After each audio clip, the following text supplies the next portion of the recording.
ایک شخص جو ہوٹل کا مالک تھا، اس نے اپنے ملازم کے اوپر یہ الزام عائد کیا کہ اس نے چاول چوری کر کے اپنے بچوں کو گھر دیے ہیں، تو وہ چاول چوری کر کے لے گیا ہے۔ چنانچہ جو ہی اس نے اپنے اس ملازم پر یہ الزام عائد کیا اور اس سے پوچھا اور اس کی بےعزتی کی، اس کی انسلٹ سے چھوٹا ہی کیوں نہ ہو، تو وہ اس حد تک بعض اوقات انسان اپنے ہی ہاتھوں سے اپنی جان لینے تک پہنچ جاتا ہے، جو کہ کسی بھی اعتبار سے قابل تعریف نہیں ہے۔ خود کو آدمی اپنے آپ کو موت کے گھاٹ اگر اتار لیتا ہے تو وہ اپنا ہی مجرم بن جاتا ہے۔ اس سے یہ بات بھی سمجھ لیں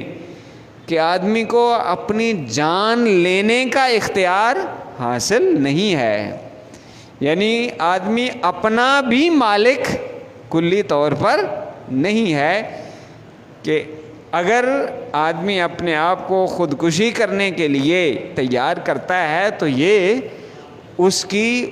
جورسڈکشن میں نہیں آتا، اس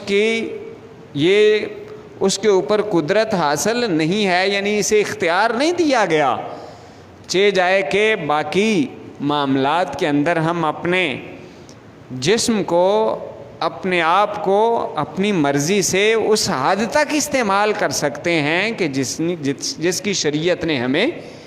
اجازت دے رکھی ہے، اور یہی وجہ ہے کہ انسان کو اپنے اعضاء کے اوپر، اپنے جسم کے اوپر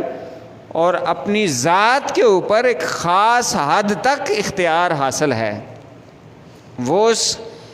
اختیار سے جو ہی آگے بڑھے گا، حد کراس کرے گا، تو وہ مجرم بن جائے گا۔